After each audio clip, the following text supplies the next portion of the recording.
Hey fabulous people, I hope you are well. Today I have this old signet ring with me which is a little too small and I'd like to size it up a fraction before sending it off for casting. So I'll take you through all of the tools that you'll need to do this at home.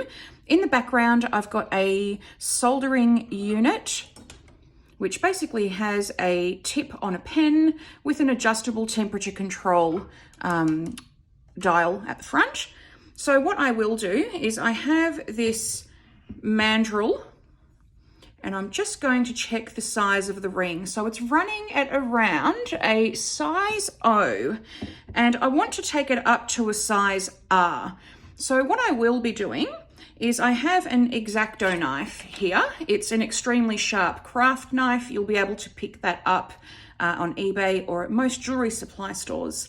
And with a really secure grip on the ring, I'm going to cut straight down that shank very, very carefully. So I'm just rocking back and forth until that blade meets the mandrel, just as such.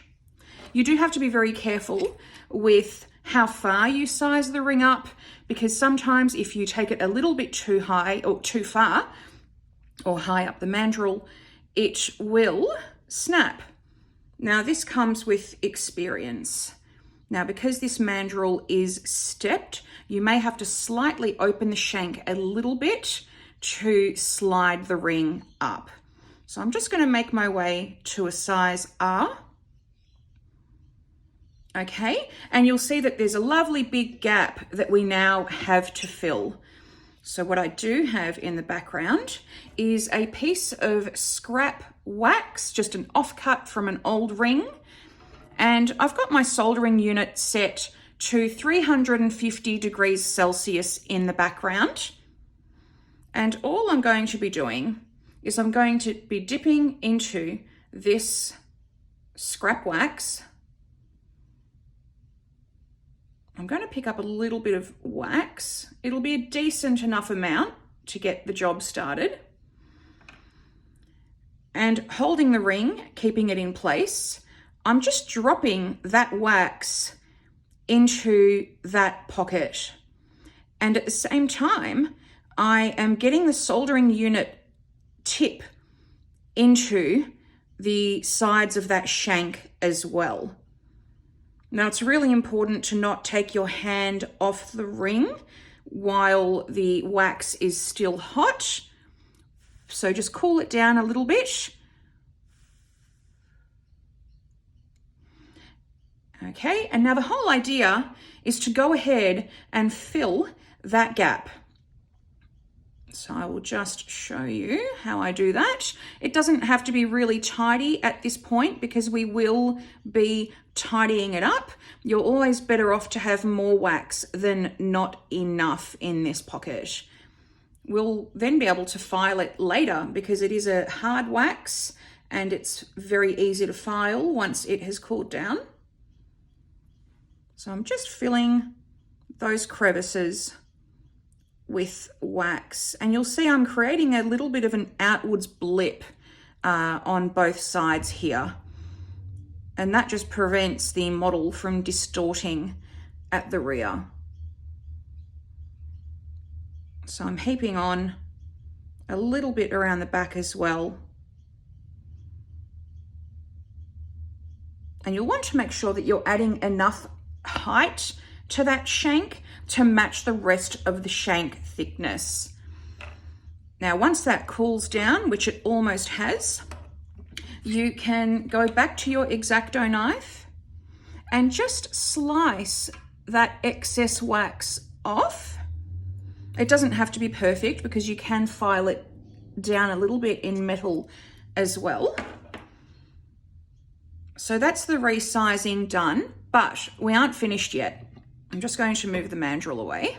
So you'll see on the inside of that ring shank, it looks a little bit messy and there are some pockets that haven't quite filled.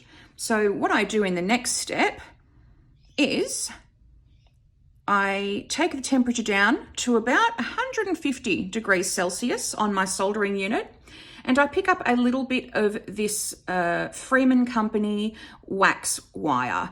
It's a wax wire that I use mostly for like filling in pockets and putting fluid wax into little divots and areas that I've resized. I also use this wire for making jump rings, which I then attach to my pieces to then cast. So this is a very low melting temperature wax, hence why I've put the dial of the soldering unit down, but it's also very fluid, which means it can be used to fill these pockets where the wax didn't quite catch. So what I'll be doing is I'm just going to run a little bit of that wax on the inside of the ring. And you can pick up a decent amount here. It's really not an issue. But you can see I've just dropped the wax into that area to fill it out. And I'll flip the ring and just work the other side as well, which might give you a better view with the angle.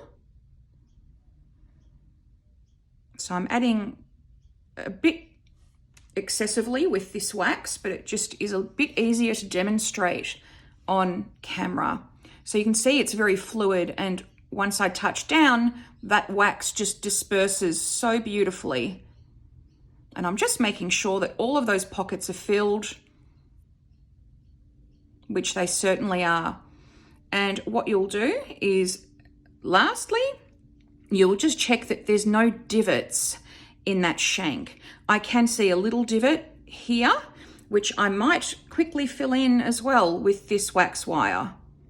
Now, this wax wire can't be filed very well because it is very sticky. So you might want to not really touch it once you've added this wax on.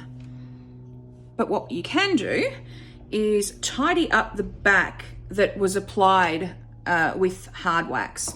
And to do that, I usually just grab a wax file. This is the smooth side, and I'm just going to file a touch of this metal away.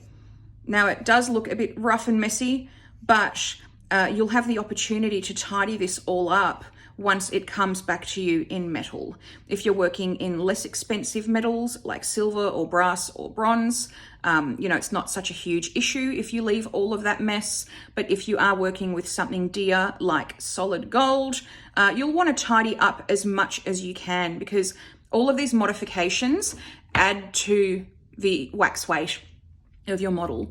So I would usually leave that model now for a day.